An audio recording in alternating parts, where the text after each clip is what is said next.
Jonathan Toews had an emotional send-off from the Chicago Blackhawks.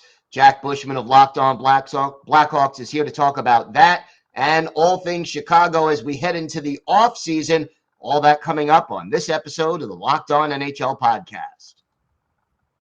You're Locked On NHL, your daily podcast on the National Hockey League. Part of the Locked On Podcast Network, your team every day.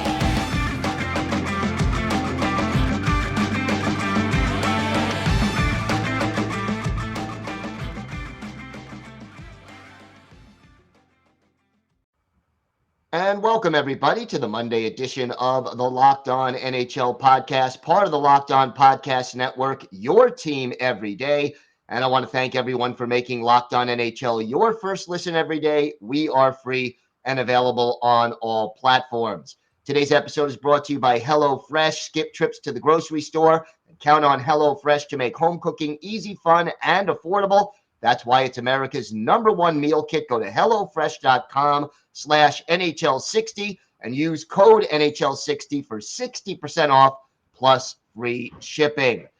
It's my pleasure to welcome back to the show the host of Locked On Blackhawks, Jack Bushman. And Jack, season's over for Chicago, but not before a very emotional night for the home fans and for one of the all-time great players to wear a Blackhawks uniform. Yeah, very emotional night indeed, Gil. Jonathan Toews gets his final send-off at the United Center. Honestly, it was just miraculous that he was able to get back on the ice and create more memories here in his final run with this team. Obviously, it's been such an incredible ride. 16 years, all the accomplishments that you could go through. I mean, 3-time Stanley Cup champion, Conn Smythe, triple gold winner. The list goes on and on and on. And really in his prime was the most dominant two-way player that I've ever seen. It was unfortunate that so many injuries kind of and the illness, I guess I should say, really kept him from playing consistently these last couple of years, and you could tell that frustrated him. But for him to be able to return to the Blackhawks here late in the season, get that moment at the United Center, score a goal in the process, the loudest the United Center had been all season long, nearly had the overtime winner as well. And then an emotional tribute video on the Jumbotron, along with some kind words from Jonathan Toews on his way out. So, yeah, it was a tough night. Kind of hard to believe that it's actually all over, Gil. Like, time just another reminder that time goes by so fast, and just to cherish really what you have, because that Blackhawks run was, man, as good as it really gets in today's NHL. And I'm so blessed to be a part of it, so blessed to be growing up and watching that team. And obviously none of it would have been possible without Jonathan Toews, what he provided on the ice, and also his leadership qualities that made him such a unique and tremendous captain for this organization that no one will ever forget. Is there one Jonathan Toews moment that stands out in your mind as like the definitive thing that Blackhawks fans will remember him for? There's a lot of them, a lot of playoff heroics, but the one that stood out the most to me, Gil, and maybe this isn't the one that necessarily stands out to most people, but 2011 Game 7 of the first round series against the Vancouver Canucks. It's a series that the Blackhawks unfortunately went on to lose. They lost that game in overtime, but the lone goal they did score in that one was while they were shorthanded, down 1-0 with about 3 minutes left in the game. Jonathan Toews gets knocked down to the ice and somehow is still able to corral the loose puck, get to it first in front of like 3 defenders, and stuff one home to tie the game up. And a really cool clip from the announcers too, talking about how there's some guys out there that give you a second and third effort and give you third and fourth wins. Jonathan Toews gives you 6th and 7th efforts. And that's just the type of guy that he was. He was going to find a way when our backs were against the wall, regardless of the situation. He got the job done time in and time out. So that was a memory that just kind of in a nutshell encapsulated what Jonathan Toews was as a player. You could do everything to try to prevent him from getting the job done, but when he was on a mission, there was nothing you could do to stop him. And it was really fun to watch him at the peak of his game. So the Blackhawks finished the season 30th out of 32 teams. That gives them a decent chance at Connor Bedard when all is said and done. But what do you see as the plan heading into this offseason for the Blackhawks? Yeah, it's, not the most ideal situation that they landed in at the end of the season here in the standings, finishing 30th. But it's not due to a lack of losing. I mean, they dropped 12 of their last 14 games, Gil. So I get people get frustrated that, they beat the Pittsburgh Penguins in their second to last game of the season.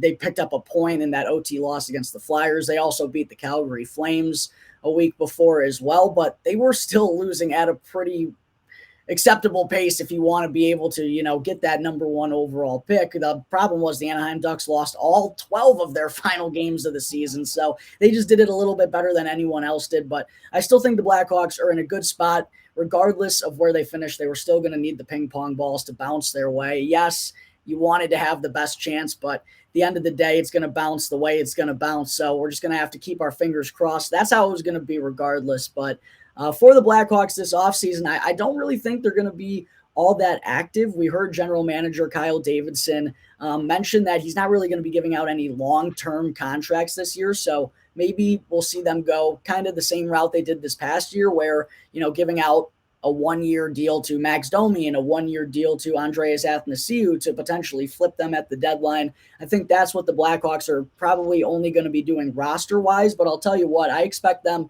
to be very active right around the NHL draft once again. They're going to have a lot of financial cap space to take on bad contracts, and we saw Kyle Davidson utilize that in day one of the NHL draft last year, so I really do think he's going to be pushing and trying to take on some bad contracts in order to receive more draft picks. I think that's going to be a very key thing to watch for the Blackhawks this summer as that NHL draft approaches. And then what is the approach to building this team back up? Because clearly they are in rebuilding mode. We knew that going into this season. They compiled 3 first-round picks last year. Do you see a similar strategy this year? And what positions are they emphasizing as far as the draft and as far as if they do sign any free agents? Yeah, now that year one has kind of been complete, I do think that we saw a lot of good things from the development process this year. We really incentivized what's going on in the AHL again with Rockford, and that obviously has to be an important part of the process when you go through a rebuild. And we heard from Kyle Davidson as well saying that part of the next step is going to be getting more of those guys down in Rockford, some of their best players. Those guys are really going to be getting full-time NHL looks, it sounds like, next season. So we're going to start to see some of the pieces step onto the NHL scene next season, I believe. And then as far as the draft, I think the Blackhawks are really going to be attacking the forward position once again. On the back end, that's kind of where they've really stockpiled a lot of good prospects these last few years. Alex Vlasic is one guy who's gotten some action towards the end of this year. Isaac Phillips is another guy who, if the Blackhawks weren't tanking, he was probably good enough to be up in the NHL. And then there's some other guys on the way as well. Ethan Del Mastro, a guy who's risen through the prospect ranks. Nolan Allen, a former first-round pick. So I do think the Blackhawks, they're not going to avoid taking defensemen, but I certainly expect them to be very active at the forward market once again here in the 2023 NHL draft. I believe 8 or 9 of their 11 picks last year were at the forward position as well. I think that's the same mentality we'll see from the draft team this season once again. Any idea where Toews ends up?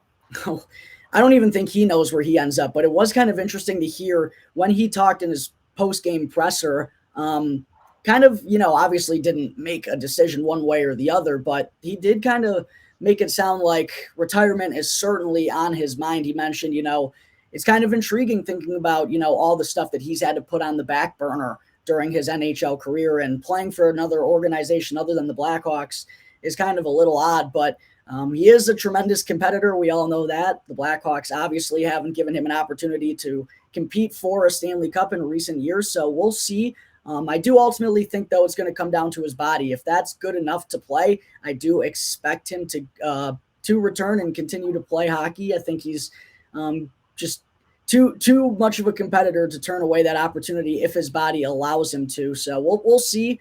But it's a day-by-day process for Jonathan Toews at this point. As cliche as that sounds, it's really the nature of what he's dealing with right now in his career. It is certainly going to be an interesting offseason in Chicago. Jack, why don't you tell our viewers and our listeners where they could find you on social media and where they could find the podcast? Yeah, you can find the Locked On Blackhawks podcast 100% for free wherever you get your podcasts. Also, you can go check us out on YouTube, as we have video versions of every episode coming out every day. If you want to check out us on social media at Locked On, at capital L, capital O _ Blackhawks on Twitter and Instagram. My personal at Jack Bushman 2. it's going to be an interesting offseason, like you said, Gil. I'm excited to see how the Blackhawks are going to go about these next steps. And for those who want to follow along the way as well, that's where you can find me. All right, Jack, always a pleasure. Thanks for joining us today. Absolutely. Thank you, Gil. Pleasure's all mine. Today's episode is brought to you by Athletic Greens. The grip of winter is finally being loosened, and you may be trying to get back into a more healthy, active lifestyle. What better to pair with some new exercise habits than a daily dose of nutritional insurance in the form of AG1? With one delicious scoop of AG1 in a glass of water every day, you're absorbing 75 high-quality vitamins, minerals, whole food source superfoods, probiotics, and adaptogens to help you start your day right. This special blend of ingredients supports your gut health, nervous system, immune system, energy, recovery, focus, and aging. All these things, and it's lifestyle friendly, whether you eat keto, paleo, vegan, dairy-free, or gluten-free. Right now, it's time to reclaim your health and arm your immune system with convenient daily nutrition. And to make it easy, Athletic Greens is going to give you a free 1-year supply of immune-supporting vitamin D and 5 free travel packs with your first purchase. All you have to do is visit athleticgreens.com/NHL Network. Again, that's athleticgreens.com/NHL Network to take ownership over your health and pick up the ultimate daily nutritional insurance.